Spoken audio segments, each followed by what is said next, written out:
Everyone, welcome to true IAS and PCS. हम लोग नितिन सिंघानिया में नेशनल इनकम को हद से ज़्यादा कॉम्प्रिहेंसिव तरीके से ख़त्म कर चुके हैं and I promise you that after doing that chapter very sincerely and very attentively and very confidently, आपका कोई भी एग्जाम में अगर नेशनल इनकम से क्वेश्चन आता है, इवन आरबीआई ग्रेड बी के पेपर में अगर उससे क्वेश्चन कोई भी आता है, तो ए टू जेड हमने उसका पूरा सर पैर कवर कर लिया है। करंट अफेयर में ऐड होने वाली चीज़ें नेशनल इनकम में बहुत कम होती हैं। ज़्यादा से ज़्यादा कुछ आंकड़े, जीडीपी ग्रोथ पिछले साल कितनी रही, पिछले सालों के कंपैरिजन में कितना उसका ट्रेंड रहा, और बेस ईयर अगर चेंज हुआ होगा या नहीं हुआ होगा, बस इसके ऊपर पूरा का पूरा नेशनल इनकम में कुछ करंट अफेयर का अपडेट होता है। बाकी जितना हमने करा है that was one time investment, you just need to revise और आपका पूरा you will be done with everything related to national income. Chapter 1 भी जो हमारा माइक्रो इकोनॉमिक्स के कुछ इकोनॉमिक्स के कुछ टर्म्स एंड कंसेप्ट है वो भी हमने बहुत अच्छे से करा। अब हम लोग बढ़ते हैं चैप्टर 3 की तरफ, और अब जो चैप्टर्स हैं वो छोटे छोटे चैप्टर्स हैं जिसमें हमें ज़्यादा टाइम लगने नहीं वाला है, और बात टाइम की भी नहीं है। बात इसकी है कि उनमें कंसेप्ट को समझना ईजी है। बस हम आगे जाके अब जो रुकेंगे नेशनल इनकम की तरह काइंड ऑफ एक महीना जिसको हम लोग देंगे या आधा महीना देंगे, वो होगा हमारा money and banking, the best bit of UPSC and all the state PSC of India currently, money and banking, जिससे 90% क्वेश्चन अगर पूरे पेपर में सिर्फ इकोनॉमिक्स से है ना, तो वो इस टॉपिक से आते हैं, इस टॉपिक से। ठीक है, तो हम इसको करेंगे, एक बार इस टॉपिक मान लेंगे, बाकी सारे चैप्टर्स हमारे ठीक हैं। तो यहाँ पर हम बात करते हैं, आप लोगों को याद होगा हमने एक जीडीपी की ना बुराई करी थी सीबी सचदेवा में और नितिन सिंघानिया में भी, जब नेशनल इनकम कर रहे थे, कि जीडीपी कभी ये नहीं बताता कि लोगों को जो पॉल्यूशन की वजह से जो तकलीफ हो रही है, डेवलपमेंट तो देश में आ रही है, लेकिन अब दिल्ली का हाल देख लो। अब दिल्ली को लोग कितना बड़ा मानते हैं कि दिल्ली में रहना है, दिल्ली में जॉब करने को मिल जाए, दिल्ली की बंदी मिल जाए, हैं हम दिल्ली में हमारी शादी हो जाए, दिल्ली की जो बड़ी बड़ी महल जैसी कोठियाँ जैसे घर बन रखे हैं वो मिल जाए हमें रहने के लिए। लेकिन यहाँ पर सांस लेने का मतलब है, हिंदू और इंडियन एक्सप्रेस की अखबारों का फ्रंट पेज होता है कि दिन के अंदर 20 से 22 सिगरेट फूकना, नॉर्मल सांस लेने का यहाँ पर ये मतलब है। तो लॉन्जिविटी तो वैसे भी ज़्यादा है नहीं, यानी कि दिल्ली में अगर कोई बचपन से, पैदाइश से लेकर मरने तक अगर यही डिसीजन करके वो रुका हुआ कि दिल्ली, मुंबई, कोलकाता, चेन्नई, हमें मेट्रोपॉलिटन शहर में रुकना है, तो एवरेज आदमी 80 से 85 साल जिएगा। ये लोग खांस खांस के जल्दी टपक जाएंगे यहाँ 4 शहर के, ये मेट्रोपॉलिटन शहर के लोग। और मुंबई कोलकाता में फिर भी कंपैरिजन टू दिल्ली, जबकि इंडस्ट्रियल सेटअप वहां पर भी बहुत अच्छा खासा है, जबकि दिल्ली से ज़्यादा ही है, लेकिन फिर भी वहां पर पॉल्यूशन होता नहीं है इतना, समुद्री इलाके की वजह से। और जो ऐसी डिबेट जो मैंने अभी करी, ये कोई नई चीज़ नहीं है। 1 मिनट के लिए रुकते हैं और यूपीएससी का क्वेश्चन देखते हैं, यही जो मैंने बात करी अभी आपसे, मुंबई, कोलकाता और दिल्ली की पॉल्यूशन से रिलेटेड। एक बार यूपीएससी को देखते हैं, क्या यूपीएससी का दिमाग कभी इस टॉपिक पे गया है? तो यहां पर देखो, ये आपको विद इन द ऑर्गेनाइजेशन, यहां पर आपको ये दिखेगा, वैसे ज्योग्राफी का एक क्वेश्चन होना चाहिए था कि देखो, Mumbai, Delhi, Kolkata, they are the 3 mega cities, metropolitan cities of the country. But यहां पर एयर पॉल्यूशन जो है, जो समस्या है एयर पॉल्यूशन की, वो ज़्यादा गंभीर दिल्ली में दिखती है as compare to the other two. ये क्वेश्चन जिस साल टीना डाबी ने अटेम्प्ट करा था पेपर, उस साल आया था उनको, वाई दिस इज सो। अब इसके लिए आपको कोई प्रिपेयर करके नहीं भेज सकता पहले से इस क्वेश्चन के लिए इस प्रकार से, ये आपको खुद सोचना पड़ेगा। इंडिया का नक्शा आपके दिमाग के अंदर होना चाहिए, यहाँ की 2 बंदियों से आपकी जान पहचान होनी चाहिए, और उनसे फ़ोन पे बात करो तो वो फ़ोन पे बोलो उनसे कि बेबी मेरे यहाँ तो बहुत पॉल्यूशन रहता है, मैं तो दिल्ली से हूँ, आपके यहाँ तो इंडस्ट्रीज़ भी इतनी सारी, आपके इतना क्यों नहीं रहता? तब शायद से ये वाला क्वेश्चन की आपकी झलक आपके मन के अंदर आए।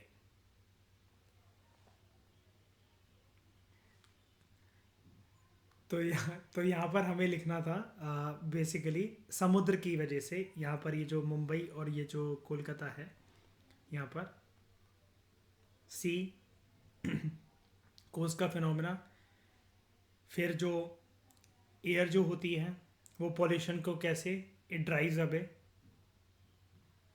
और यहाँ पर एक अब आपको एक भारत का एक नक्शा भी बनाकर ये चीज़ समझा देनी थी।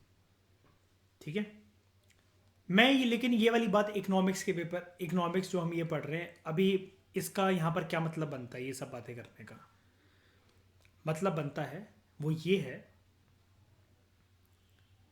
ध्यान से समझना, कि जब हम ऐसे कभी किसी डेवलपमेंट की बात करते हैं कि फॉर एग्जांपल किसी रीजन में इंडस्ट्रीज हैं, अब इंडस्ट्रीज की वजह से हमें ये तो दिख रहा है कि कंट्री की जो ग्रोथ है, जिसको जीडीपी टर्म्स में देखा जाता है, वो बूम हो रही है।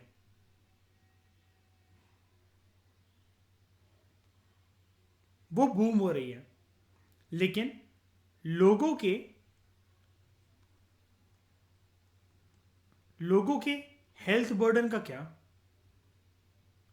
वो जो पॉल्यूशन एमिट हो रहा है, वातावरण जो दूषित हो रहा है, जो लोग हॉस्पिटल्स जाएंगे, जिनका out of the pocket expenditure ये बढ़ जाएगा, तो ऐसे लोगों के लिए इस ग्रोथ का मतलब ही क्या रह गया? मतलब ही क्या रह गया? अच्छे खासी जनसंख्या, ना उनका लेना एक ना देना दो, ना वो पोल्यूशन करते हैं, ना वो पटाखे चलाते हैं, वो अच्छे सिटीजन बन के रहते हैं, लेकिन दूसरे इंडस्ट्रीज वगैरह की वजह से ये अच्छे खासे मिडिल क्लास के अंडर, मिडिल क्लास कैटेगरी के अंदर आते थे ऐसे लोग। और इंडस्ट्रीज जो देश में इतनी सारी जो सेटअप है, मान लो फॉर एग्जांपल, और यहां पर वो पॉल्यूशन इमिट कर रही हैं, इसकी वजह से कुछ ऐसे लोग, हो सकता है, बिलो पॉवर्टी लाइन के नीचे आ जाए। अभी तक वो मिडिल क्लास थे और अब वो खिसक के हो सकता है कि वो यहां पर आ जाए इस लैडर से। ये एक लक्ष्मण रेखा है मान लो।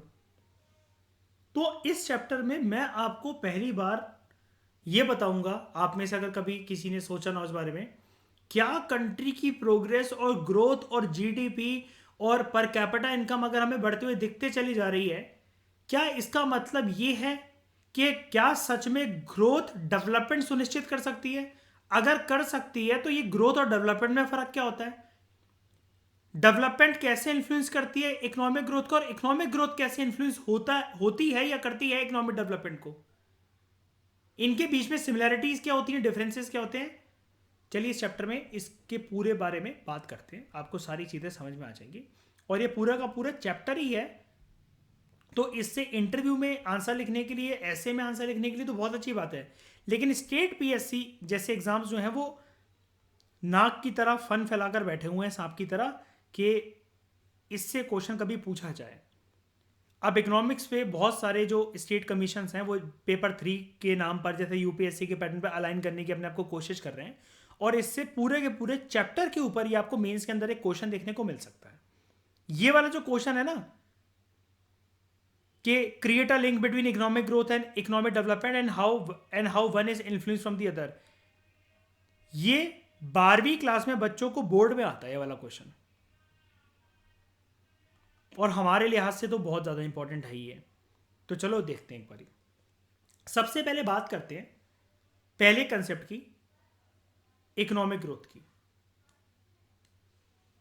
इकोनॉमिक ग्रोथ की ध्यान से सुनना, इजी है। इकोनॉमिक ग्रोथ का मतलब ये होता है कंट्री के आउटपुट में या जीडीपी में over a period of time एक चेंज आया हो। आउटपुट मतलब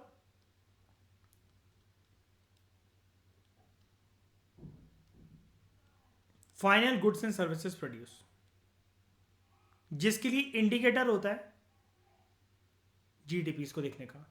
over a period of time generally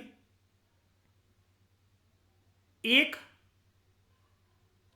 annual financial year की जीडीपी ग्रोथ अगर वो 20 पर है ना, साल 2022 की,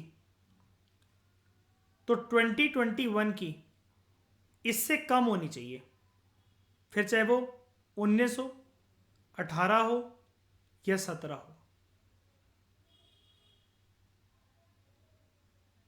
ज़्यादा है तब हम कहेंगे GDP growth as compare to previous financial years ज़्यादा निकली। कम है तो हम ये कहेंगे कि देश की economic growth as compare to previous years of previous decade अभी लो पर चल रही है, जीडीपी डिक्लाइन पर है, देश की इकोनॉमिक ग्रोथ नीचे गिर रही है as compare to previous year. यानी कि economic growth refers to increase in the production of goods and services in the economy. और यहां पर हम लोग बात करते हैं उन सभी प्रकार के गुड्स की जो हम नेशनल इनकम में पढ़कर आए हैं, चाहे फिर वो कैपिटल गुड्स हो, लेबर हो, टेक्नोलॉजी हो या ह्यूमन कैपिटल हो।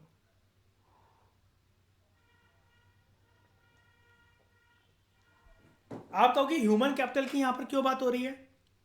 इंसानों की भी बात होती है यहां पर इकोनॉमिक ग्रोथ में। जी हाँ, बिल्कुल होती है, क्योंकि आपको याद होगा अगर आप मेरे प्रीवियस लेक्चर्स को देख रहे हो नितिन सिकानिया के, मैंने एक बात करी थी अमित, ह्यूमन कैपिटल फॉर्मेशन की। इंसान को इंसान बनाने के लिए उसके एजुकेशन, हेल्थ और रोटी, कपड़ा और मकान, या जिसको हम लोग कहते हैं फूड, क्लोथिंग एंड हाउसिंग, इन 5 चीज़ों पे जब खर्चा इनिशियली एक पर्सन पर करा जाता है तो ये देखा जाता है कि शुरू शुरू में उस पर पैसा लग रहा है, लेकिन ये इंसान की पोटेंशियल और स्किल डेवलपमेंट के लिए लग रहा है। बाद में जाके ऐसा इंसान जब जॉब करेगा तो वो अपनी फैमिली, उसकी फैमिली ने इसके ऊपर जितना पैसा लगाया होगा, उसके माँ बाप ने, वो वापस आएंगे अगर अच्छी नौकरी होगी। अच्छी नौकरी कैसे मिलेगी? जब उसको अच्छा खाना, अच्छा कपड़ा, अच्छा घर, अच्छी शिक्षा और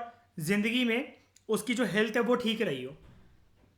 इनिशियली देश ने उसके ऊपर पैसा लगाया, बाद में ऐसा पर्सन हाई प्रोफाइल जॉब करके या कोई भी कुछ भी करके उसके अंदर इतनी क्षमता, इतनी पोटेंशियल होगी कि फिर वो उसके बाद पैसा देश के लिए लाकर देगा, जिससे देश की तरक्की होगी। तो एक एक इंसान इसलिए वैल्यूएबल होता है। और इसी वर्थ को पहचानते हुए कि कभी ना, ध्यान से सुनना मेरी बात, बहुत इंपॉर्टेंट पॉइंट बता रहा हूं मैं, एक एक इंसान की इसी क्षमता, इसी पोटेंशियल को पहचानते हुए, इसी क्षमता को कभी ना कभी किसी इंसान ने ह्यूमन कैपिटल फॉर्मेशन करा था, देश के इकोनॉमिक ग्रोथ के पहिए में उसने फ्यूल डालने का काम करा था। सिर्फ यही रीजन होता है कि कभी आपसे कोई भी इंटरव्यूअर पूछे कि हम लोग पेंशन क्यों देते हैं, पेंशन देना बंद क्यों नहीं कर देते हैं, ये रीजन होता है कि वो जो पर्सन आज जो आपको घर पर बैठा हुआ दिख रहा है, उसने 30 साल, 25 साल, 35 साल, 47 साल, 50 साल, उसने ह्यूमन कैपिटल फॉर्मेशन क्रिएट करके इस देश के इकोनॉमिक पहियों को दौड़ाने में एक योगदान उसका भी था।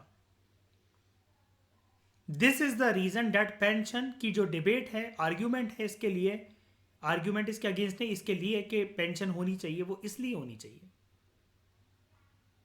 फिर पेंशन हम लोग ये वाली बात भी करते हैं, एक डिबेट फिर आजकल ये भी चली आई है कि अनएम्प्लॉय जो अनऑर्गेनाइज सेक्टर है वहां पर पेंशन का क्या। तो उसके लिए सरकार योजना निकालना इसलिए शुरू करा है, सरकार ने ये देखा है कि हर एक चीज, चाहे वो पर्सन कोई ऑटो चला रहा हो, सब्जी बेच रहा हो, नाले साफ कर रहा हो, देश सिर्फ एक इंसान से नहीं बनता है। देश में हर एक इंसान जो छोटा छोटा काम भी कर रहा है ना, वो भी बहुत इंपॉर्टेंट है। और इसके लिए सरकार ने क्या मतलब प्रावधान निकाला हुआ है, जैसे सरकारी जो कर्मचारी होते हैं, आपको जो सैलरी एक्चुअली एलोकेट होती है उतनी हाथ में नहीं मिलती है, वो सारी आपकी सेव हो रही होती है पेंशन वेंशन के लिए, वो सारी सेव हो रही होती है। एक साथ जाकर आपको रिटायरमेंट की एज पर एक तो पहले एक बल्क अमाउंट मिलता है, आईएएसओ को आई थिंक लगभग 1 से 2 करोड़ रुपए मिलता है, और उसके बाद पूरी लाइफ आपकी पेंशन चलती रहती है जब तक आप शमशान घाट नहीं पहुंच जाते। और उसके बाद अगर आपकी कोई बेबी है जो कि अब बुढ़िया हो चुकी है, तो फिर 50% पेंशन उसकी हो जाती है। On the job working hours में या वर्दी के टाइम पर अगर आप मर गए तो और भी पैसे मिलते हैं। ये एक डिबेट है कि पर्सन जो है इतना कुछ उसके लिए इसलिए करा जाता है because of human capital formation. Unorganised sector, मैं उसकी बात कर रहा था कि यहाँ पर पेंशन की जो आर्ग्यूमेंट है कि इकोनॉमिक ग्रोथ अनऑर्गेनाइज सेक्टर वाले कैसे। ज़रूरी नहीं है कोई सरकारी कर्मचारी हो, सरकारी कर्मचारी हो, यूपीएससी का एग्ज़ाम निकाल करके गया हो, या किसी एमएनसी में काम कर रहा हो, या किसी ऑफिस में काम कर रहा हो, सरकारी किसी दफ्तर में, सिर्फ उसी की पेंशन बनेगी। बाकी लोगों का योगदान भी देश में उतना ही है जितना एक सरकारी कर्मचारी का है। वो कैसे? एक लॉरी या ट्रक ड्राइवर फॉर एग्जांपल मान लो बहुत इंपॉर्टेंट सामान लेकर एक एक्सप्रेसवे से दूसरे एक्सप्रेसवे जा रहा है, एक राज्य से दूसरे राज्य जा रहा है। वहां पर अगर जो गाड़ी के टायर ठीक करने वाला या पंचर बांधने वाला अगर वहां पर ना हो उस रास्ते, तो डिले होगा। डिले का मतलब ये है कि इकोनॉमी में हर डिले, लगता है हमें ऐसा कुछ नहीं हो रहा उससे, लेकिन हर डिले मतलब इकोनॉमिक ग्रोथ को कभी ना कभी प्रभावित कर रहा है।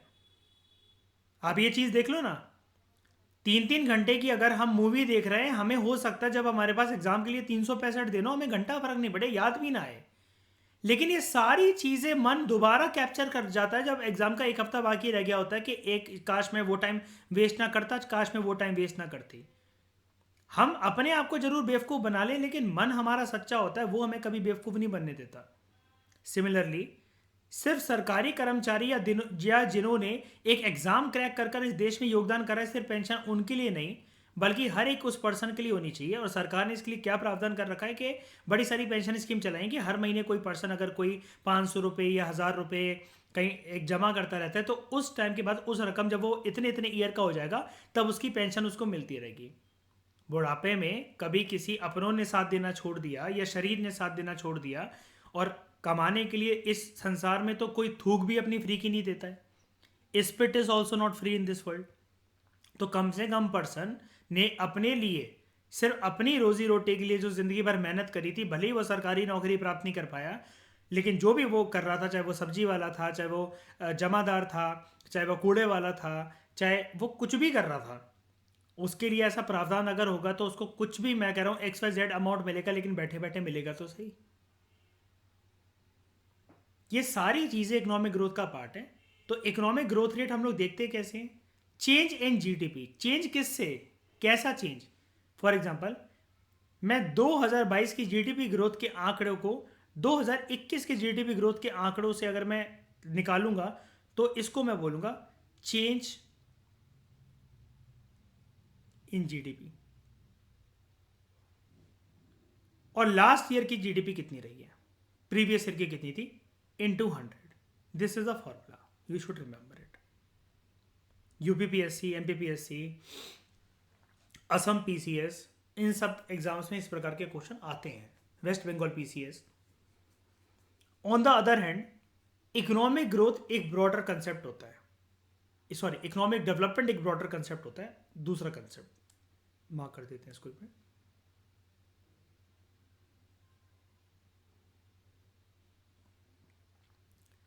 अब हम ये पढ़ने वाले हैं, ज़रूरी नहीं है, आई रिपीट, ज़रूरी नहीं है कि इकोनॉमिक ग्रोथ से इकोनॉमिक डेवलपमेंट सुनिश्चित हो ही जाए। ये डिबेट करने के लिए पहले हमें मतलब पता होना चाहिए कि इकोनॉमिक डेवलपमेंट होता क्या है। इकोनॉमिक डेवलपमेंट एक ब्रॉडर कंसेप्ट होता है और ये सोशियो इकोनॉमिक इंडिकेटर्स के साथ डील करता है, लाइक गरीबी, बेरोजगारी, मर्द और औरतों में एक देश में समानताएं और असमानताएं कितनी हैं, इनकम क्या सबको इक्वली मिलती है या फिर रिच और पुअर के बीच में ज्यादा गैप है, health, education, along with the aspect of economic growth। यानी कि अगर मैं कहूं, आपको डायग्राम बनाकर आ रहा हूं, ये डायग्राम रट्टा मार लेना, दिस इज इकोनॉमिक डेवलपमेंट का डायग्राम। इसके अंदर एक छोटा सा पार्ट होता है और ये पार्ट होता है इकोनॉमिक ग्रोथ का। यानी कि डेवलपमेंट एक बड़ी चीज है, उस डेवलपमेंट में ग्रोथ भी एक पैरामीटर है, इसलिए लिखा हुआ है कि यहां पर अलॉन्ग विद इकोनॉमिक ग्रोथ ना, गरीबी, unemployment, gender equity, equality, income equality, inequality, health, education, इन सब को कंसिडर करा जाता है और इकोनॉमिक ग्रोथ को इकोनॉमिक ग्रोथ को तो करा ही जाता है, यानी कि ये वाला कंसेप्ट तो इंक्लूडेड है यहाँ पर, लेकिन अलॉन्ग विद दिस ऊपर वाला कंसेप्ट, ये सारे कंसेप्ट भी यहाँ पर इंक्लूडेड है, ये सारे। इकोनॉमिक ग्रोथ सिर्फ एक क्वांटिटेटिव परसेंटेज आंकड़ों के हिसाब से हमें चेंज बताता है कि पिछले साल फलानी जीडीपी थी, इस साल इतनी थी, एक्सपेक्टेड अगले साल इतनी है, निकली इतनी, प्रीवियस डिकेड के कंपैरिजन में ये डिकेड ने ऐसा परफॉर्म करा, हमने पिछले 50 साल से ऐसा परफॉर्म करा। लेकिन आपके मन में क्वेश्चन ये नहीं आता होगा, जरा बताना जरा, आप अपने दादा दादी को देखते हो, मम्मी पापा को देखते हो, कुछ बहुत मेजर चेंज हो जाता है, देश तो आगे बहुत बढ़ रहा है, लेकिन हमारे जीवन में या आपने कुछ ऐसा देखा हो कि मतलब आप मतलब बिल्कुल हवाई महल में रहने लग गए हो, या फिर आपके, अब चलो अपनी खुद की स्टैंडर्ड ऑफ लिविंग को छोड़ते हैं एक बारी जरा, जिस घर में, जिस एरिया में, या फिर दादी दादा के घर जब आप जाते हो गर्मियों की छुट्टियों में, या फिर आप अपने गांव जाते हो, या अपने गांव की अपनी व्यवस्था, कुछ ऐसा आपने देखा कि मतलब काइंड ऑफ वहाँ मतलब दिल्ली जैसी डेवलपमेंट आ गई हो वहां पर, या सड़कें ऐसी बन गई हो, पता चला मतलब इतनी प्यारी सड़कें हो गई हो कि बाइक से स्टंटिंग करी जा सके वहां पर, व्हीलियां स्टॉपियां मारी जा सके आराम से, ये स्टंट्स के नाम होते हैं, सीधे टायर को खड़ा करना, पीछे वाले टायर को खड़ा करना बाइक पे। क्या आपने कोई भी ऐसी मतलब वो डेवलपमेंट देखी है कि पानी के जेट की मोटर कोई कुएं की जगह और हैंडपंप की जगह गांव में आकर लगा रही हो सरकार, स्ट्रीट लैंप की व्यवस्था हो? ये तो मैं नॉर्मल सी बातें कर रहा हूँ, इतना तो सरकार बोलती है अपने बजट में कि हम गांव का ये जाके वो कर देंगे, ऐसा कर देंगे। और देश में क्या, मैं तुम लोगों से ये पूछना चाहूँगा, हर एक जंगल वाला इलाका या फिर बिल्कुल अटमोस्ट रूरल एरिया जो है, क्या बिजली आज भी हमारे देश में A to Z सारी जगह है? कहने को तो तारीफ में कुछ भी बुलवा लो, क्या तुम ये श्योर शॉट बोल सकते हो? कोई ये पर्सन अपनी माँ की कसम खाकर बोल सकता है कि हिंदुस्तान में इस बारी इस टाइम पर कश्मीर से कन्याकुमारी, गुजरात से अरुणाचल, हर एक जगह इलेक्ट्रीफाई केबल से बिछी हुई है पूरी की पूरी? क्या हम ये बोल सकते हैं? ये बोल सकते हैं हाँ कि ना? कंप्लीट इलेक्ट्रिफिकेशन है हमारे देश में? नहीं है। हो भी तो बिजली बहुत ज्यादा कट जाती है। पानी की रेगुलर वाटर सप्लाई है क्या हमारे देश में? हर जगह पर, किसी जगह पर पानी की दिक्कत नहीं होती, समस्या नहीं होती। ये सारे पैरामीटर्स हमें क्या बताते हैं कि जब हम आज भी इतनी तारीफ कर कर के इंडिया इतनी लार्जेस्ट इकोनॉमी बन गया है, टॉप 10 में आता है, उसकी जीडीपी ग्रोथ इतनी है, लेकिन आज भी हम जो ये मैं तुमसे सवाल पूछे, इसकी श्योरिटी हम क्यों नहीं ले पाते हैं? वो इसलिए नहीं ले पाते हैं, हमें अपनी इकोनॉमिक ग्रोथ पे तो विश्वास है, लेकिन मन जो होता है वो बहुत बड़ी चीज होती है। और यहाँ पर मन है जो इकोनॉमिक्स में, जो हम इस चैप्टर में बात कर रहे हैं, वो इकोनॉमिक डेवलपमेंट है, वो ज्यादा बड़ी चीज है। इकोनॉमिक डेवलपमेंट फिर भी हमें गवाही नहीं देता अंदर से कि हम इस इकोनॉमिक ग्रोथ पे प्राउड फील करें, क्योंकि यहां पर ऐसी बातें होती हैं फिलोसफिकल कि क्या फायदा ऐसी ग्रोथ का कि जब इंडस्ट्रीज इतना पॉल्यूशन करते हैं और लोग खांस खांस के या लंग्स की बीमारी से या उनको छाती में कोई दिक्कत हो जाए तो वो उससे मर जाए? क्या फायदा ऐसी जीडीपी की ग्रोथ का और लार्जेस्ट इकोनॉमी बनने का जहां पर नवरात्रों पे तो औरतों को पूछा जाता है, लेकिन आंकड़े ये कहते हैं एनसीआरबी के, नेशनल क्राइम रिकॉर्ड ब्यूरो के, कि हर 4 मिनट में इस देश में एक लड़की का रेप होता है। क्या फायदा ऐसी इकोनॉमिक ग्रोथ का कि जब हम रिच और पुअर का गैप ही कम ना कर पाए और गरीब लोगों का जो हेल्थ की टर्म्स में out of the pocket expenditure होता है, तो वो तो उनकी हालत बद से बदतर कर देता है।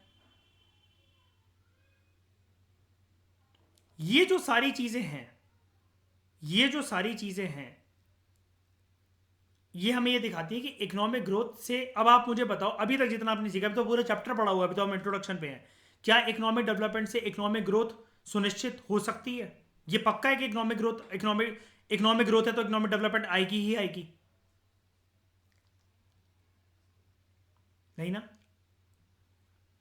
तो इकोनॉमिक ग्रोथ जो है ना, it only signifies a quantitative change, quantity की टर्म्स में, नंबर्स की टर्म्स में बात होती है, जबकि जो इकोनॉमिक ग्रोथ जो है, इट यहां पर नंबर की टर्म में बात होती है, और जो इकोनॉमिक डेवलपमेंट है वो रिफ्लेक्ट करता है कि क्वांटिटी भी बढ़े और क्वालिटी भी बढ़े इन टर्म्स ऑफ इकोनॉमी की वेलबींग।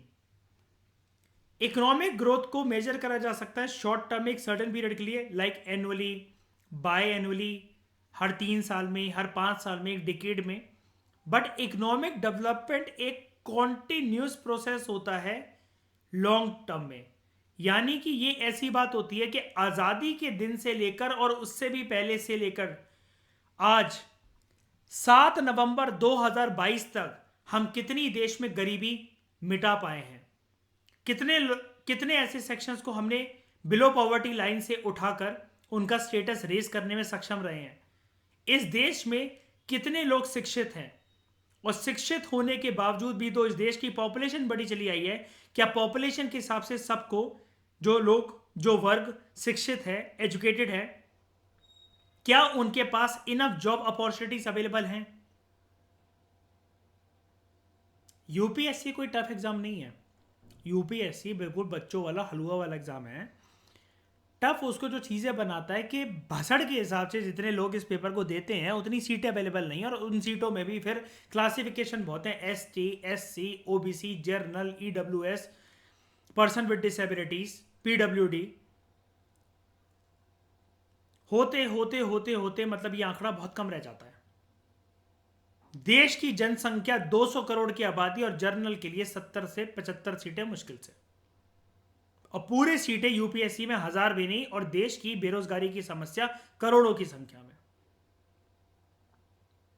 तो क्या ये चीज हमें इकोनॉमिक डेवलपमेंट दिखा रहा है? ये जितने भी एग्जाम्पल्स मैंने बोले आप बिल्कुल यूज कर सकते हो उनको।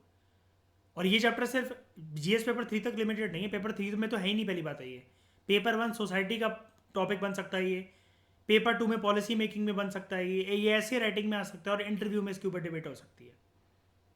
पेपर 3 में तो पूछा जाए, ये तो आपका वो है, ये तो आपका धर्म बनता है कि आप उसको, उसमें तो कोई गलती होनी नहीं चाहिए पेपर 3 के हिसाब से तो। लेकिन बाकी पेपरों में भी आप इसके कंटेंट को यूज कर सकते हो बहुत अच्छी तरीके से। हम इकोनॉमिक डेवलपमेंट को लेके ना क्वांटिफाई नहीं कर सकते हैं ज़्यादा अच्छी तरीके से। क्यों नहीं कर सकते हैं? अब मैं ये तो नहीं बोलूंगा ना कि शाइनी आज 2 लीटर खुश है, अंकिता के चेहरे से आज 5 किलो स्ट्रेस झलक रहा है।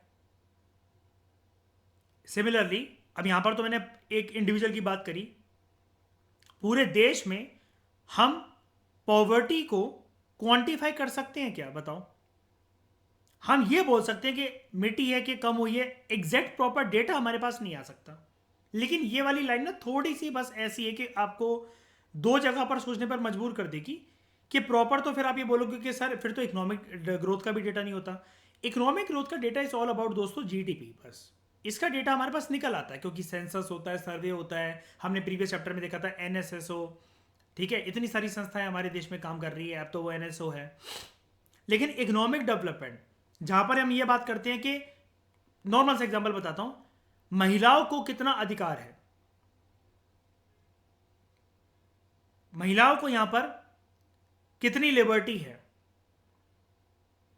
देश में एक शिक्षित महिला जिसको कॉलेज और सब कुछ करने दिया जा सकता है, 21st सेंचुरी की मूवी शादी में जरूर आना, उसमें वो क्या दिखाते हैं कि वो PCS देना चाहती है, उसका बाप ये कहता है कि कोई बात नहीं, तुम शादी के बाद वो करो और तुम्हारे ससुराल वाले तुम्हारा डिसीजन लेंगे। 2018 की 17-18 की मूवी आई थिंक वो। और देखो जरा आज भी ये टॉपिक बने हुए, और मूवीज हमेशा ना लोगों के इमोशंस को टच करती हैं, तो यानी कि कहीं ना कहीं आज भी ये वास्तविकता है। यूपी की पिक्चर थी वो, उत्तर प्रदेश की। जल्दी शादियां हो जाना, किसी को अपना डिसीजन मेकिंग नहीं करने देना। और हमने अभी हम किस पे पढ़ रहे थे ये चीज़, कहीं पर पढ़ रहे थे ना कि एक औरत को कंट्रोल करता है पहले उसका बाप, फिर उसका पति, और फिर उसके बच्चे। कहीं हमने कहीं लाइन पढ़ी थी अभी रिसेंटली वाली कि औरतों की ये हालत है, पता नहीं मैंने कहाँ पढ़वाई थी। हाँ, गुप्ता एम्पायर के टर्म्स में हमने ये चीज़ पढ़ी थी, ये चीज़ है ना, वही मैं कहूँ मैंने कहीं पढ़ाई तो थी अभी रिसेंटली से। अब हमारा फोकस ना, पहले हम ना इकोनॉमिक डेवलपमेंट के ऊपर करते हैं। अब जो आगे जो कंटेंट में पढ़ाने जा रहा हूँ, फैक्टर्स जो इकोनॉमिक डेवलपमेंट को इन्फ्लुएंस करते हैं, याद रखना, इकोनॉमिक ग्रोथ को नहीं, इकोनॉमिक डेवलपमेंट को जो इन्फ्लुएंस करते हैं। नंबर 1 है economic factor, natural resources, capital formation. और कैपिटल फॉर्मेशन में अभी मैंने आपको बताया, आप सबसे बेस्ट इंक्लूड करो ह्यूमन कैपिटल फॉर्मेशन। अब एक बात बताओ, क्या इस चीज़ को क्वांटिफाई करा जा सकता है कि आज आप अपनी औलाद पर कितना पैसा लगाओगे और वो फ्यूचर में आपको कितनी रिटर्न देगी आपकी औलाद, बताओ। तो जिन माँ बापों को औलादों ने घर से उठाकर फेंक दिया है, ये चीज़ भी क्वांटिफाई करी जा सकती थी क्या? नहीं ना। तो ये मतलब इजी नहीं है। बात ये है कि इकोनॉमिक डेवलपमेंट को क्वांटिफाई करना, नंबर की टर्म्स में देना इजी नहीं है। ये हाई लो, कम ज़्यादा, ऊपर नीचे ऐसे बताया जा सकता है। एक्सेस आउटपुट इन एग्रीकल्चर, जिसकी वजह से ये सुनिश्चित हो पाए कि आउटपुट अच्छा है तो फूड सिक्योरिटी ज़्यादा रहेगी और एक्सपोर्ट कर सकेंगे तो इनकम आएगी। स्ट्रक्चरल चेंजेस, बढ़ते हुए वक्त और ज़माने के साथ साथ लोगों का स्टैंडर्ड ऑफ लिविंग, उनकी सोच, उनकी थिंकिंग क्या चेंज हुई है। हर एक महिला के लिए सबसे बड़ी समस्या यही रहती है कि समाज की थिंकिंग उसके प्रति चेंज ना होना। और मैंने आपको इसके बारे में एक चीज़ बताई थी, बहुत अच्छी, याद है कि शर्टलेस एक बंदा घूम लेता है बंदी के सामने बालकनी में, फॉर एग्जांपल वो नहाकर निकला है, वो निकला है। कभी किसी बंदी को देखा कि कोई बाथरूम से निकली हो नहाकर और वो बिना ब्लाउज के घूम रही हो?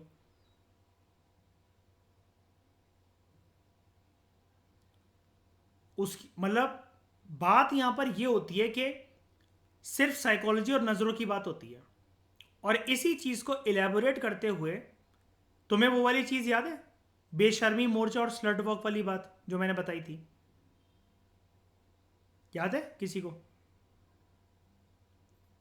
ब्रिटेन में, मैं रिकॉल करवा देता हूं जिसको नहीं पता, ब्रिटेन में एक टॉप लेवल के कॉप ने कुछ साल पहले ये कहा था, ये उस टाइम की बात है, इसका मुद्दा मैंने वहाँ सुना था और फिर मैंने बाद में कवर करा था जब रोडीज 7 आता था।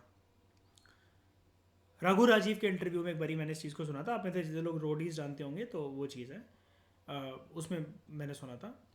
हाँ, तो हुआ क्या था, ब्रिटेन में एक टॉप लेवल के कॉप ने एक स्टेटमेंट जारी ये कर दी थी कि if girls and women does not want to get raped ना, they should stop dressing like sluts. तो उसके प्रोटेस्ट में बड़ी सारी औरतों ने ये कहा था कि अगर हम रेड लिपस्टिक लगाते हैं या कुछ भी जैसे भी छोटे कपड़े पहनते हैं, हम जालियाँ पहन रहे हैं, हम कुछ भी नहीं पहन रहे हैं, it is the way we want to get dressed up. It is not a signal that we are inviting someone कि आजा मुझे खाजा, मुझे दबोच के और मेरा रेप करते। इससे इंस्पिरेशन लेते हुए भारत में, और उन्होंने जो निकाला था बिना कपड़ों के एक मार्च निकाला था यूके की औरतों ने ब्रिटेन में, स्लट वॉक, इसी से इंस्पिरेशन लेते हुए बिल्कुल सेम हिंदुस्तान में भी ये समस्या। तो हम लोगों ने जब इस मोर्चे को अपनाया, पहली इसकी मूवमेंट भोपाल में हुई थी, दूसरी शायद से दिल्ली में हुई थी, हमने इसका नाम रखा स्लट वॉक, अर्थात बेशर्मी मोर्चा, बेशर्मी मोर्चा।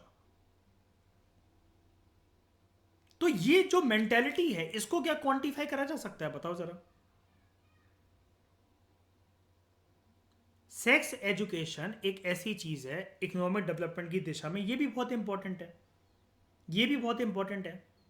शादीशुदा एक हस्बैंड को ये समझने में बहुत देरी लग सकती है कि if a women is going through the menstrual cycle तो उसके मूड स्विंग्स हो रहे होंगे, और अगर उसे अभी आपसे बात नहीं करनी है, वो चिड़चिड़ा फील कर रही है या वो थोड़ा अकेले रहना चाहती है, इसका मतलब ये नहीं है कि उसका कहीं अफेयर चल रहा है या उसका आपसे मन उठ गया है। ये मैच्योरिटी लाने में लॉन्डो को बहुत टाइम लग जाता है, इसलिए लॉन्डे हमारे पूरे वर्ल्ड के बहुत इमेच्योर होते हैं। और ये सेक्स एजुकेशन, अगर आप दो सेक्स एजुकेशन, लोगों को लगता है इट इज ऑल अबाउट कि गुड टच और बैड टच बताना, वो तो उसका एक सिर्फ एक एंगल है। लोगों को अगर आप ये सिखाओ कि जस्ट बिकॉज तुम मेल हो और तुम्हारे शरीर में ईस्ट्रोजन हार्मोन नहीं है, तो इसका मतलब कुदरत ने तुम्हें नहीं दिया है पीरियड साइकिल या मेंस्ट्रुअल साइकिल, तुम्हारे होता तो तुम्हें पता लगता कि स्टमक क्रैम्प्स क्या चीज होती है, मूड स्विंग्स क्या होते हैं, उन दिनों कितने कितने दर्द से और कितने कितने चैलेंजेस से गुजरना पड़ता है, क्या पता यूपीएससी का किसी का पहला जीएस पेपर हो उस दिन। और ये सेक्स एजुकेशन देकर कितने लोगों को मैच्योर बनाया जा सकता है, रेप्स कम करे जा सकते हैं, एक इज्जत क्या पता लोगों के दिलों में डेवलप हो जाए, क्योंकि एक साइंटिफिक आदमी, एक पढ़ा लिखा व्यक्ति हमेशा एक गंभीर तरीके से सोचता है, वो बायोलॉजिकल और साइंटिफिक बेसिस जानता है चीज़ों का। तो आप कभी भी अपनी बीवी, अपनी बंदी के ऊपर हाथ उठाने से पहले एटलीस्ट सोचोगे कि क्यों चिड़चिड़ा रही है, क्या बात है। अच्छे खासे पढ़े लिखे एमएससी फिजिक्स लोग, उनको ये नहीं पता कि अगर कोई बंदी, अगर मान लो फॉर एग्जाम्पल की कोई गर्लफ्रेंड है, वाइफ है, मंगेतर है, कुछ भी है, नहीं करनी अगर उससे बात, अगर आपको वो ऑनलाइन बैठी है, कुछ भी बैठी है, तो एक बार उसको जानो तो कि दिक्कत क्या है, समस्या क्या है। लोग क्या करते हैं, मर्द क्या करते हैं, चहटने लग जाते हैं, पीछे पड़ जाते हैं और फिर डोमिनेंस जताने लग जाते हैं कबीर सिंह की तरह। उससे किसी को जबरदस्ती अपना बना लोगे क्या? एक मेंस्ट्रुअल साइकिल बहुत बड़ी चीज होती है जो लोगों के रिश्ते बिगड़वा देती है। क्यों? सोसाइटी ने कभी इतनी लिबर्टी दी नहीं है कोई लड़की इसको स्कूल में या कॉलेज में फ्रीली डिस्कस कर सके। और लॉन्डो को ये लगता है कि इसके तो रोज ही नखरे बदलते रहते हैं, इसके तो रोज ही तेवर बदलते रहते हैं। इस चीज को कोई समझता नहीं है। और लड़कियों की अक्सर हमेशा कंप्लेंट रहती है कि मुझे समझने वाला कोई मिला नहीं आज तक। अब ये चीज अगर पता लगे तो अब आप कहोगे यार ये फिलोसफी, ये ज्ञान को झाड़ रहे हो, यहाँ पर इकोनॉमिक्स की क्लास चल रही है, आप कृपया कहानियां ना सुनाएं, आप कृपया पढ़ाएं। तो मैं कहूंगा middle finger salute to you. पहले मेरी बात सुनो। मेंस्ट्रुअल लीव का कंसेप्ट सिर्फ इसी मेंटेलिटी की वजह से यूरोपियन कंट्रीज में आजकल बर्थ ले रहा है, और भारत में इसके लिए डिबेट चल रही है पीरियड्स लीव। मेरी कोई ऑफिसर है, उसकी मान लो फॉर एग्जांपल कोई एक ऑफिसर है जिससे बहुत इंपॉर्टेंट काम है, मुझे कोई मीटिंग है या कुछ भी है, उसको मुझे फाइल देनी है, उसके घर में कोई फंक्शन था, कोई वो था, तब उसने छुट्टी मारी, अब उसको फॉर एग्जांपल उसकी मेंस्ट्रुअल साइकिल आ गई है, मंथली पीरियड्स उसके आ गए हैं। अब वो खुलकर इस बात से मुझे नहीं कह पा रही, मैं उससे चहट रहा हूं, तो ये चीज अच्छी चीज नहीं है ना, उसके एक पीसफुल काम करने के एनवायरनमेंट के लिए अच्छा है। और मैं सोचूंगा कि ये तो बहानेबाजी करती रहती है, तो फ्री की हरामखोरी की सरकारी नौकरी की सैलरी खा रही है। सिर्फ एक ये सेक्स एजुकेशन हर एक लेवल ऑफ एज के लोगों में ये बहुत ज्यादा मेच्योरिटी ला सकता है। एक बात करना, एक समझना, और एक औरत से कायदे में अपनी औकात में रहकर बात करना। और ये दोनों साइड से है कि सेक्स एजुकेशन अगर गर्ल को मिले तो वो भी फ्रीली डिस्कस कर पाएंगी, इस चीज को बता पाएंगी। और मैं तो इस लेवल तक जाकर सॉल्यूशन लिखता हूं, और ये आप भी लिखना कि अगर आपको कोई चेंज बताना हो कि आप क्या चेंज करेंगे, तो बोलना कि सर और मैम, कभी अगर मैं यूपीएससी के लिए इंटरव्यू लेने बैठी, या कभी मैं यूपीएससी में अगर शामिल हुई, आईएएस जनरली आईपीएस बन जाते हैं यूपीएससी के चेयरमैन वगैरह, तो मैं एग्जामिनेशन के 2 पैटर्न निकलवाऊंगा या निकलवाऊंगी। मर्द भी अगर आप में से कोई मेल अगर वो इस चीज को पॉइंट रखो तो और ज्यादा जो बोर्ड है वो खुश होगा। और यहां पर बात, ये वाले आंसर ना बोर्ड को खुश करने का और इसके लिए कोई प्रिपेयर नहीं हो सकता। ये वाली बातें आपको सोचनी पड़ती है मन के अंदर बैठकर। ये वाली बात मैं इसलिए बोल पा रहा हूं, ये मैंने कहीं पढ़ी नहीं है, कोई विजन के करंट अफेयर में नहीं थी ये चीजें कहीं पर, या कहीं हिंदू अखबार कवर नहीं करता किसी एडिटोरियल में। ये सोचने से होता है, ये मेरी थिंकिंग है। आप वहां पर जाकर बोलो कि आपसे कोई बोले कि आप 2 मेजर चेंजेस क्या करवाओगे, तो सर मैंने ट्रांसजेंडर्स के लिए वॉशरूम बनवाने, एक तो क्योंकि सुप्रीम कोर्ट ने उनको थर्ड जेंडर का दर्जा दे रखा है। देश में आज तक किसी सरकारी विभाग में ज्यादातर कोई उनके लिए एक वॉशरूम नहीं होता। दे आर कंफ्यूज कि मर्दों में जाए कि औरतों वाले में घुसे। तो मैंने बनवाकर रखवा देना है, चाहे फिर हो चाहे ना हो, कभी फ्यूचर में कभी कोई पोस्टेड होगा वहां पर तो उसके लिए वो हो जाएगा। और ये चीज मैं पूरे जिले में, अपने पूरे डिस्ट्रिक्ट में प्रमोट करवाऊंगा। और अगर मैं कल को कमिश्नर बना या बनी तो मैं इसको जोन में रखवाऊंगा। और दूसरी चीज ये वाली कि सर, एक तो पीरियड्स लीव को अलाउ करना चाहिए, मेंस्ट्रुअल लीव को अलाउ करना चाहिए। और दूसरा, देश में जितने भी एग्जाम्स होते हैं स्कूल लेवल 7वीं 9वीं से, जब से एक लड़की की मेंस्ट्रुअल साइकिल शुरू होती है तब से लेकर यूपीएससी, जो कि अटमोस्ट इंपॉर्टेंट पेपर होता है, सर इसके लिए 2 डेट रखवानी चाहिए कि जो लोग एग्जाम्स नहीं आ पाए, सेकंड बेस्ट डेट उनके लिए ये है। सेम फैक्टर्स पे बायोलॉजिकल बेसिस पर क्रिएट नहीं करा जा सकता। और अगर ये फर्क जो कुदरत का बनाया हुआ है अगर ये है, तो सर फिर आप एक और काम करवा दो कि मर्दों में वेजाइना इंस्टॉल करवाकर उनको भी बोलो कि वो भी प्रेग्नेंट होने लग जाए, और उनकी भी मेंस्ट्रुअल लीव होने लग जाए, और तब आप बैठ के यहां पर इंटरव्यू लेना जब आपके पीरियड चल रहे हो। ये चीज क्वांटिफिएबल नहीं है, इसलिए अब इकोनॉमिक डेवलपमेंट आपको बहुत अच्छे से समझ में आ गई होगी। एंड एफिशिएंट फाइनेंशियल सिस्टम देश में, अब ये देश का भी हो सकता है इकोनॉमिक फैक्टर्स, ये क्योंकि हम लोग इकोनॉमिक डेवलपमेंट की बात करें तो वो जनरली देश की टर्म्स में ही होती है। एफिशिएंट फाइनेंस सिस्टम मतलब फाइनेंशियल सिस्टम एक ऐसा होना चाहिए जिसमें हमारा आमदनी वाली वैल्यू ज़्यादा हो और जाने वाली वैल्यू कम हो, तभी हम बोल पाएंगे कि हमारी जीडीपी ग्रोथ रेट जो है वो पॉजिटिव है। और फिर हमें कर्जा नहीं लेना पड़ेगा, क्योंकि ज़्यादा कर्जा लेने का मतलब होता है कि देश एक फाइनेंशियल इमरजेंसी के ब्रिंक पर है। और हमारे देश में आर्टिकल 360 भगवान की कृपा से कभी लगा नहीं है, लेकिन वो लगने ही वाला था साल 1990 में, एलपीजी रिफॉर्म से जस्ट पहले, जब हमने $7 बिलियन का लोन मांगा था आईएमएफ और वर्ल्ड बैंक से। याद रखना, ये क्वेश्चन आ सकता है, किन दो संस्थाओं से मांगा था? आईएमएफ और वर्ल्ड बैंक से मांगा था। और इन्होंने शर्त रखी थी कि फिर अपनी इकोनॉमी के दरवाजे खोल दो, liberalisation, privatisation, globalisation. LPG reforms उनको बोलते हैं। एलपीजी रिफॉर्म्स या फिर new economic policy of 1991। Non economic factors कौन कौन से होते हैं इकोनॉमिक ग्रोथ के? एक है ह्यूमन कैपिटल, ठीक है, human capital. Education, technology, skill development होनी चाहिए देश में। लॉ एंड ऑर्डर सिस्टम भी बहुत ग्रेट होना चाहिए। ये कैसे इकोनॉमिक को सुनिश्चित कर सकता है लॉ एंड ऑर्डर सिस्टम? आप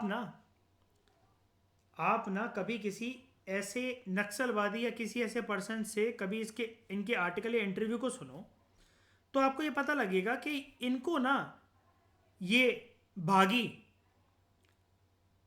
एंटी कंट्री आइडियोलॉजी जो इनकी डेवलप हुई है, वो कभी ना कभी ऐसी सिनेरियो की वजह से डेवलप हुई है कि इनको फंसा दिया गया और इनको जेल में रहना पड़ा, तो इनका फिर कानून व्यवस्था वगैरह से इनसे विश्वास उठ जाता है। बेफालतू में अगर मुझे कोई पुलिस वाला बिठाएगा या बेफालतू के अंदर मुझे जेल भेजा गया है, आपको क्या लगता है कि मैं ये अशोका वाला धम्म बन के रहूंगा? मैं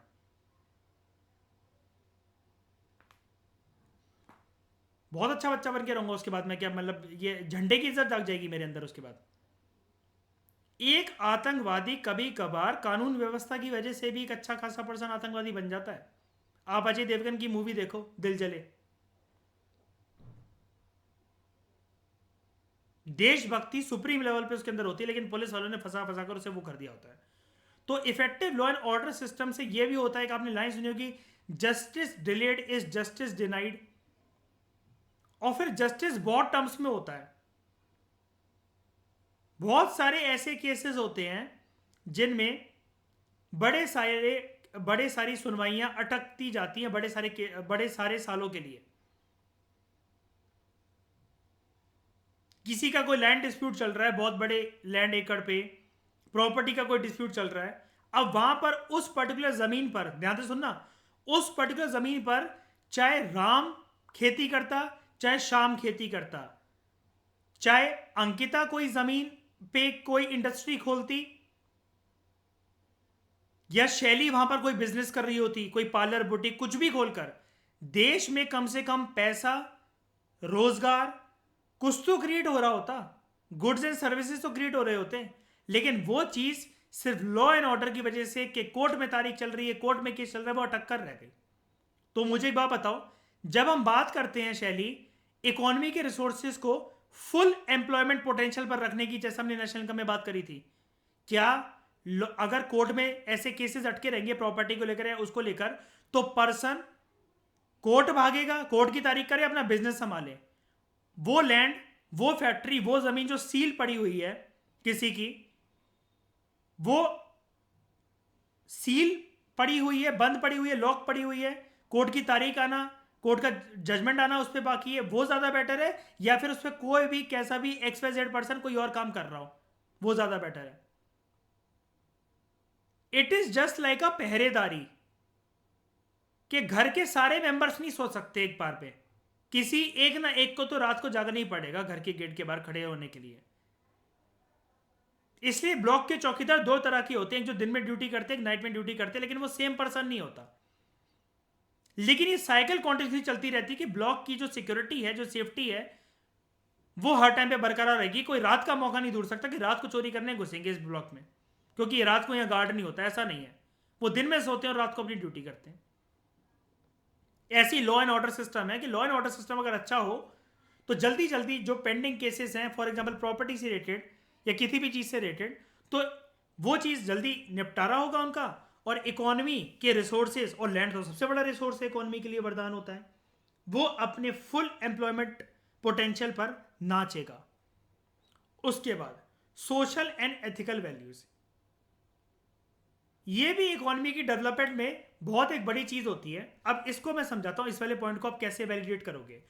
सोशल एंड एथिकल वैल्यूज का मतलब ये है कि आपका जो धंधा हिंदुस्तान में चल रहा है ना, और आप यहां से कोई सर्विस अगर बेच रहे हो बाहर के लोगों को, तो उसमें धांधलेबाजी ना करो। देश के लोगों को यह भी सिखाया जाना चाहिए कि ये हमारी रेपुटेशन है। इसके दो एग्जांपल मैं आपको दे देता हूं।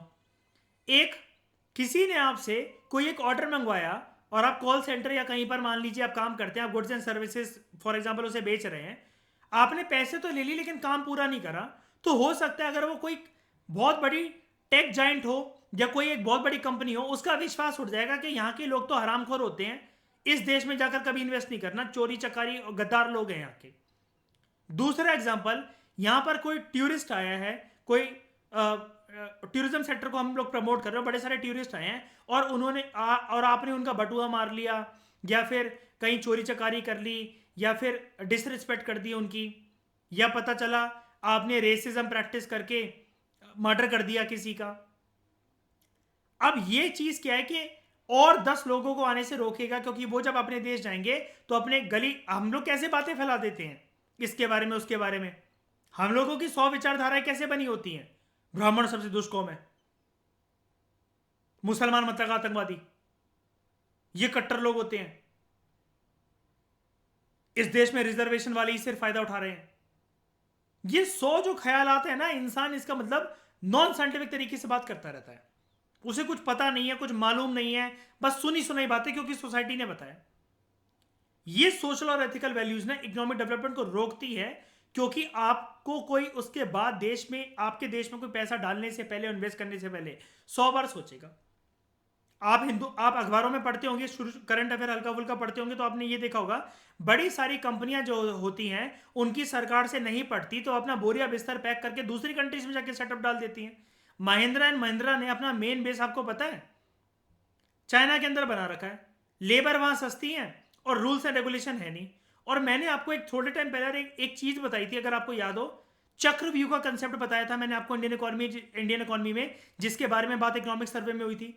हमारे देश में एंट्री तो है, दोनों चीज के लिए लाइसेंस चाहिए पड़ता है, एंट्री तो है, और पता है शाइनी, एग्जिट के लिए भी लाइसेंस चाहिए पड़ता है, कि अगर आप इंडस्ट्री क्लोज कर रहे हो ना कल को, इसके लिए भी लाइसेंस चाहिए पड़ता है। ये कई लोग जानते नहीं है, तो वो इंडस्ट्री खोल लेते हैं, पहले उनको ऑफिसर बात बताता नहीं है, जमीन मिल गई, सब कुछ मिल गया, रूल्स एंड रेगुलेशन बन गए, सारे पेपर पास हो गए, अब एग्जिट नहीं हो पा रहे। आपको अगर लॉस हो रहा है, आप यही तो कहोगे भाई मेरे को लॉस हो रहा है, मेरे को बंद करना है, लेकिन सरकार बंद नहीं करने देगी, आपको चलाते रहो, कोई बात नहीं घाटे में, और उसकी परमिशन मिलने में 8-8 10-10 साल लग जाते कभी कभार।